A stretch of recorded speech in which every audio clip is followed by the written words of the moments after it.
हम बात करेंगे क्लास 10th साइंस के चैप्टर मानव नेत्र तथा रंग बिरंगे संसार से आने वाले महत्वपूर्ण एमसीक्यू प्रश्नों के बारे में। तो चलिए दोस्तों देखते हैं। इस वीडियो में हमने कुल 40 प्रश्नों को लिया है जो कि बोर्ड परीक्षा में बार बार पूछे जाते हैं। यदि आप इन प्रश्नों को तैयार कर लेते हैं तो आपके इस चैप्टर के सारे एमसीक्यू प्रश्न तैयार हो जाएंगे। तो आज का हमारा पहला प्रश्न है कि मानव नेत्र के किस भाग पर प्रतिबिंब बनता है। विकल्प हैं कार्निया, परितारिका, पुतली और दृष्टिपटल।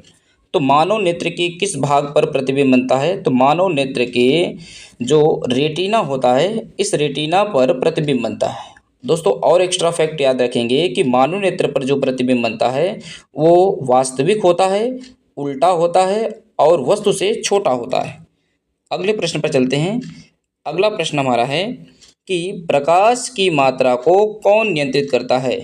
मानव नेत्र में प्रकाश की मात्रा को कौन नियंत्रित करता है। विकल्प हैं ए पुतली, बी विकल्प कार्निया, सी रेटिना, डी क्रिस्टलीय लेंस। तो मानव नेत्र में प्रकाश की मात्रा को पुतली नियंत्रित करती है, तो विकल्प ए सही होगा। पुतली को हम नेत्र तारा भी कहते हैं। अगला प्रश्न हमारा है कि अस्पष्ट दृष्टि की न्यूनतम दूरी क्या है। अस्पष्ट दृष्टि की न्यूनतम दूरी है हमारी, विकल्प हैं 25 मीटर, 25 सेंटीमीटर, सी विकल्प है हमारा 2.5 सेंटीमीटर और डी विकल्प है अनंत। तो मानव नेत्र की जो अस्पष्ट न्यूनतम दूरी होती है वो होती है 25 सेंटीमीटर। तो हमारा विकल्प इसमें होगा बी विकल्प सही है।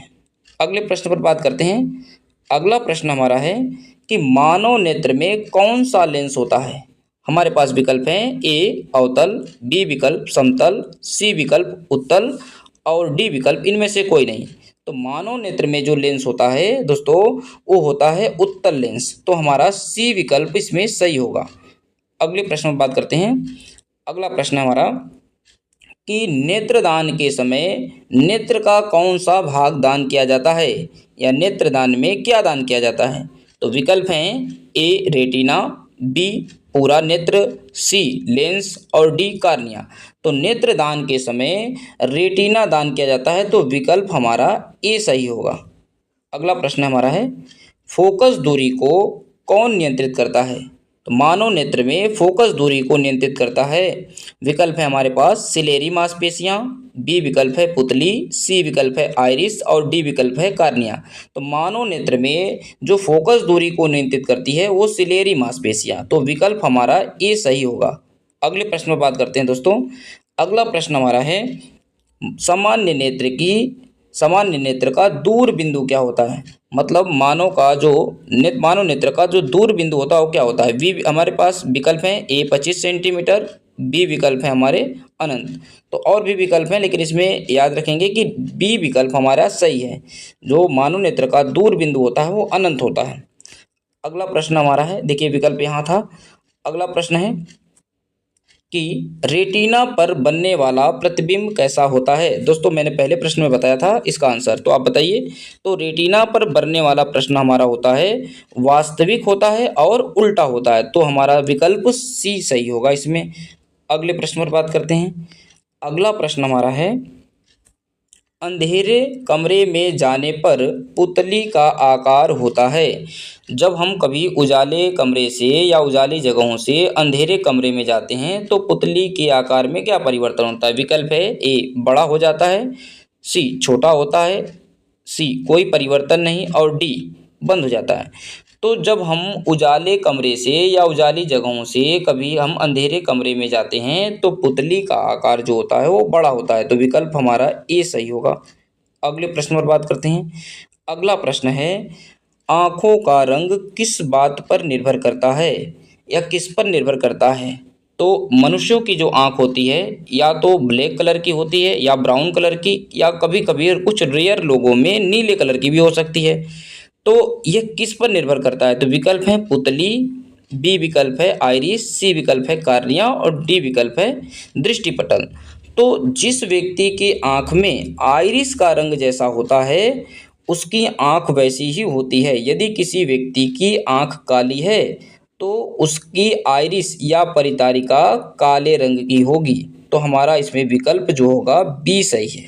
अगले प्रश्न पर बात करते हैं।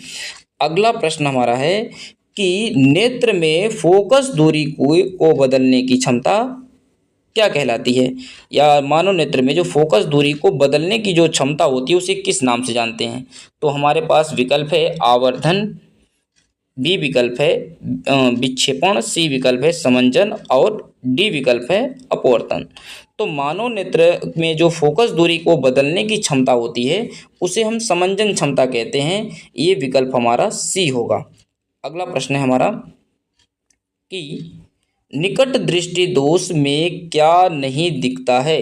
जब किसी व्यक्ति को निकट दृष्टि दोष होता है तो उसे क्या नहीं दिखता है। पास का नहीं दिखता है, कहीं का नहीं दिखता है, दोनों नहीं दिखता है, दूर का नहीं दिखता है। तो जब किसी व्यक्ति को निकट दृष्टि दोष होगा तो उसे निकट की वस्तु तो दिखाई देती हैं परंतु दूर की वस्तु उसे दिखाई नहीं देती हैं। तो डी विकल्प हमारा सही होगा। अगले प्रश्न पर बात करते हैं। हमारा अगला प्रश्न है कि निकट दृष्टि दोष के लिए कौन से लेंस का उपयोग किया जाता है। या लिखा है प्रश्न निकट दृष्टि दोष के लिए लेंस। तो निकट दृष्टि दोष होने पर व्यक्ति में कौन सा लेंस इस्तेमाल किया जाता है चश्मे में। विकल्प हैं अवतल लेंस, बी विकल्प उत्तल लेंस, सी विकल्प बेलनाकार और समतल। तो निकट दृष्टि दोष में दोस्तों अवतल लेंस का प्रयोग किया जाता है। तो ए विकल्प हमारा सही होगा। अगला प्रश्न है हमारा कि दूर दृष्टि दोष में क्या नहीं दिखता है। अभी निकट दृष्टि दोष का देख लिए तो अब दूर दृष्टि दोष में देखते हैं। तो जब किसी व्यक्ति को दूर दृष्टि दोष होता है तो उसे दूर की चीज़ें तो दिखाई देती हैं परंतु उसे निकट का नहीं दिखाई देता है। तो इसमें हमारा ऑप्शन होगा बी वाला, उसे पास का नहीं दिखता है। तो बी विकल्प हमारा इसमें सही है। अगला प्रश्न हमारा है दूर दृष्टि दोष के लिए लेंस है। तो दूर दृष्टि दोष के लिए किस लेंस का प्रयोग करते हैं। तो दूर दृष्टि दोष में दोस्तों हम लगाते हैं उत्तल लेंस। कौन सा? उत्तल लेंस। सी विकल्प हमारा सही होगा। अगला प्रश्न हमारा है कि बुढ़ापे में होने वाला दोष होता है। तो बुढ़ापे में होने वाला दोष होता है निकट दृष्टि दोष, दूर दृष्टि दोष, मोतियाबिंद और जरा दृष्टि दोष।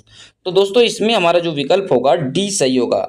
बुढ़ापे में जो दोष होता है उसे जरा दृष्टि दोष कहते हैं। क्या कहते हैं? जरा दृष्टि दोष।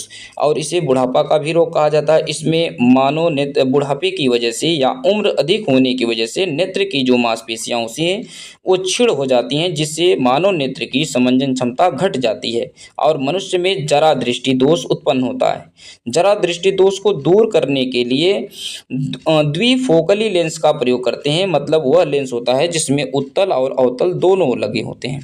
अगले प्रश्न पर बात करते हैं। हमारा 17 नंबर का प्रश्न है कि जरा दृष्टि दोष के लिए कौन सा लेंस लगाते हैं। तो अभी दोस्तों मैं इसका आंसर बताया था कि जरा दृष्टि दोष में द्विफोकसी लेंस का प्रयोग करते हैं जिसमें उत्तल और अवतल दोनों होते हैं।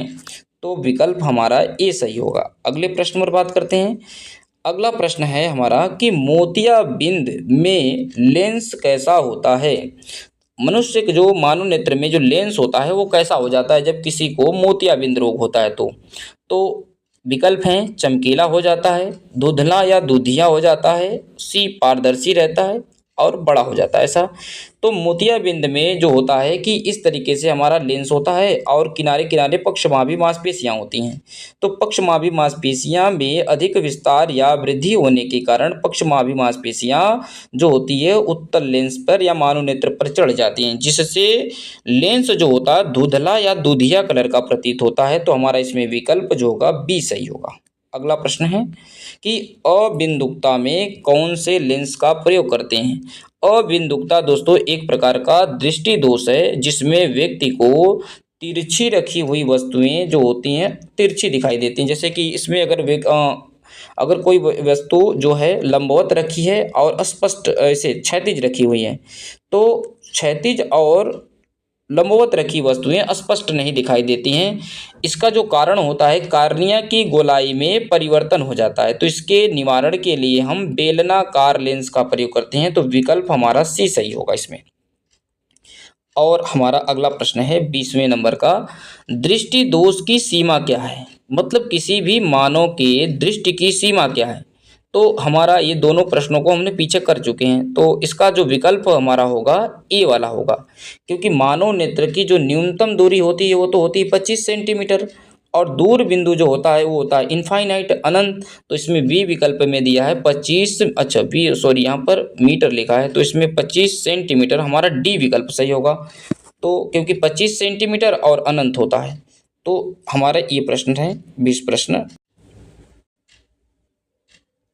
अगला प्रश्न है कि प्रकाश 7 रंगों में बंटना, प्रकाश का 7 रंगों में जो बंटने की घटना होती है वो क्या कहलाती है?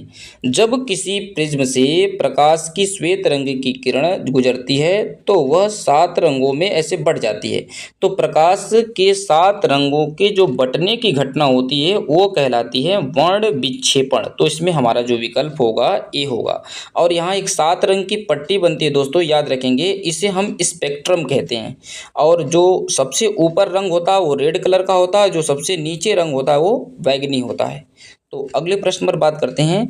अगला प्रश्न हमारा है स्पेक्ट्रम में कुल कितने रंग होते हैं? अभी दोस्तों बताएं कि जब इस तरीके से प्रिज्म से प्रकाश की किरणें ऐसे निकलती है तो 7 रंग की पट्टी बनती है, इसी पट्टी को हम स्पेक्ट्रम कहते हैं। तो प्रश्न है कि इसमें कितने रंग होते हैं? तो 7 रंग होते हैं, बी विकल्प हमारा इसमें सही होगा। अगले प्रश्न पर बात करते हैं। अगला प्रश्न हमारा है कि सर्वाधिक विचलन किस रंग का होता है? तो विचलन शब्द का अर्थ होता है दोस्तों मुड़ाव।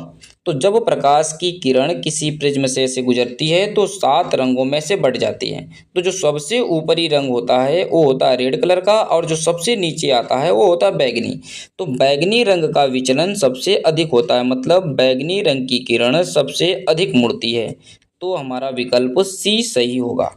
अगले प्रश्न पर चलते हैं। अगला प्रश्न है हमारा कि सबसे कम विचलन किस रंग का होता है? तो दोस्तों लाल रंग का विचलन क्या होता है? सबसे कम होता है, डी विकल्प इसमें सही है।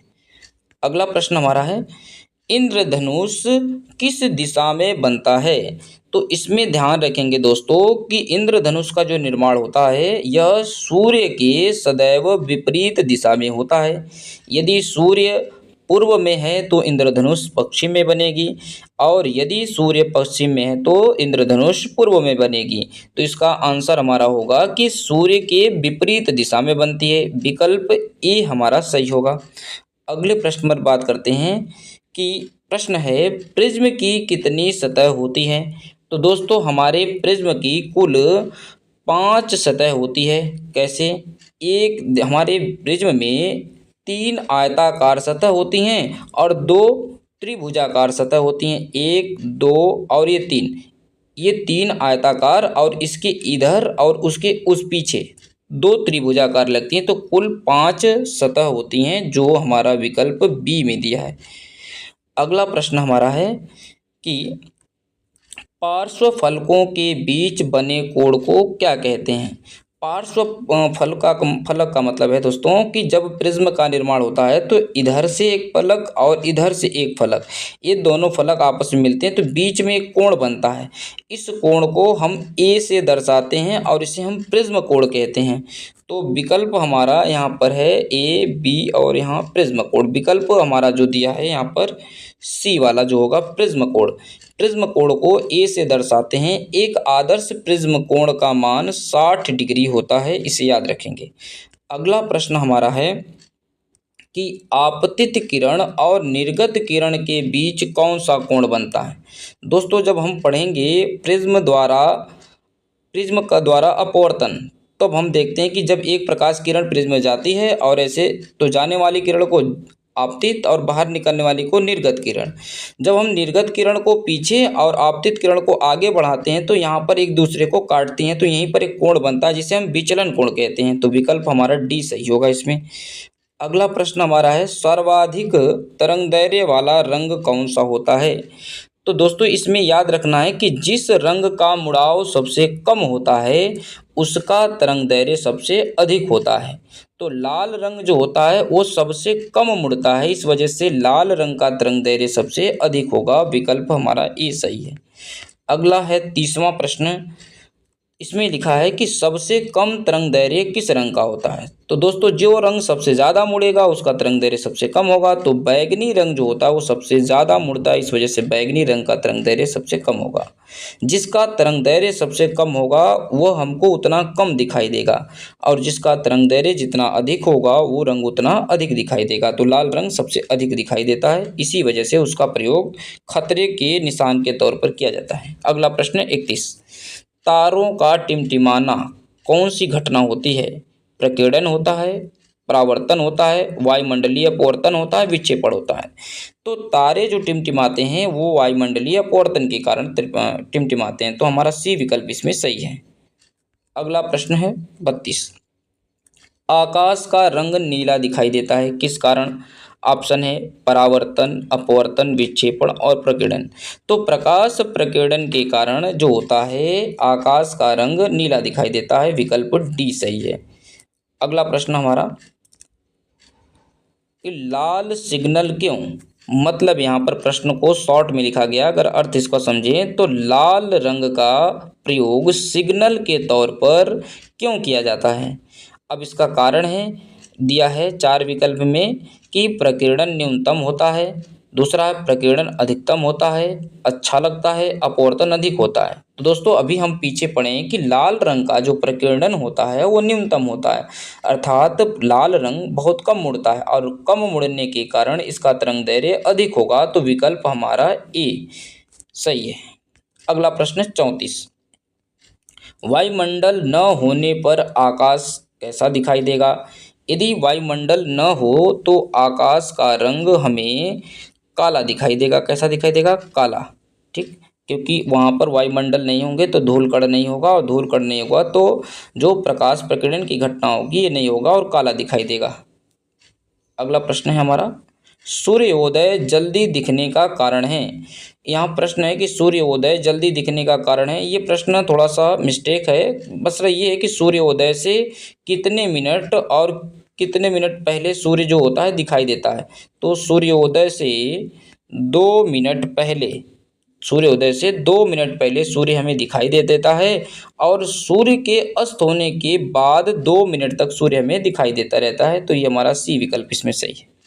अगला प्रश्न है कोलाइडी प्रकीर्णन। कोलाइडी प्रकीर्णन क्या है? इसका मतलब है कि जब कोलाइडी कणों से प्रकाश की किरण गुजरती है तो वह फैल जाती है, और उसे फैलने को घटना को कहा जाता है। इसमें जो ऑप्शन हमारा होगा डी, टिंडल प्रभाव उस कहते हैं। जब धूल कणों के माध्यम से प्रकाश की किरणें वायुमंडल में फैलती है तो इस घटना को टिंडल प्रभाव करते हैं, और इसलिए विकल्प हमारा डी सही है। अगला प्रश्न है, दोपहर में सूर्य सफ़ेद होता है क्यों? इसी प्रश्न को दूसरे तरीके से बोर्ड एग्जाम में पूछा गया था कि दोपहर के समय सूर्य प्रतीत होता है, तो दोपहर के समय जो सूर्य प्रतीत होता है वह श्वेताभ प्रतीत होता है, श्वेत रंग का। तो दोपहर के समय सूर्य सफ़ेद दिखाई देता है, इसका कारण है प्रकीर्णन न्यूनतम होता है, अपवर्तन अधिक होता है और शोषण होता है सापेक्ष। इसका विकल्प जो होगा ये सही होगा कि दोपहर के समय सूर्य और पृथ्वी के बीच की दूरी कम होती है जिससे प्रकीर्णन कम होता है। तो विकल्प ए सही। अगला प्रश्न है, सूर्योदय एवं सूर्यास्त के समय सूर्य लाल दिखाई देता है, इसका क्या कारण है? तो इसका हमारा सीधा कारण होगा प्रकाश प्रकीर्णन। प्रकाश प्रकीर्णन के कारण सूर्योदय और सूर्यास्त के समय सूर्य लाल दिखाई देता है, बी विकल्प हमारा सही है। अगला प्रश्न हमारा है, वायुमंडलीय अपवर्तन नहीं है, इसमें से कौन सी ऐसी घटना है जो वायुमंडलीय अपवर्तन का उदाहरण है? तो तारे का टिमटिमाना ये तो है, सूर्य उदय जल्दी होना ये भी है, और आकाश का नीला दिखाई देना और सूर्य का चपटा दिखाई देना। तो हमारा सूर्य का चपटा दिखाई देना जो डी विकल्प है ये हमारा वायुमंडलीय अपवर्तन का कारण नहीं है। अगला और आखिरी प्रश्न है हमारा कि ग्रह क्यों नहीं टिमटिमाते हैं? तो इसका जो सबसे स्पष्ट आंसर है दोस्तों कि जो सूर्य होता है, ग्रह क्यों नहीं टिमटिमाते हैं? तो ग्रह जो होते हैं यह ग्रह नहीं टिमटिमाते हैं, इसका कारण है दोस्तों, विकल्प हमको दिया गया है कि छोटे होते हैं और अगला प्रश्न जो विकल्प है, प्रकाश स्रोत बहुत ऊपर होते हैं, विस्तृत होते हैं। तो जानते हैं दोस्तों कि ग्रह जो होते हैं उनमें स्वयं का प्रकाश नहीं होता है, तो विकल्प हमारा जो होगा ये बी सही होगा। इस तरह से हमने दोस्तों कुल 40 प्रश्नों के बारे में बात किया और ये मोस्ट इम्पोर्टेंट है, इन्हें आप याद कर लीजिएगा और हमारे चैनल को लाइक और सब्सक्राइब करते रहिए। और हम हर चैप्टर से एमसीक्यू प्रश्न और नोट्स सारी चीज़ें प्रोवाइड की जाएगी। थैंक यू, धन्यवाद।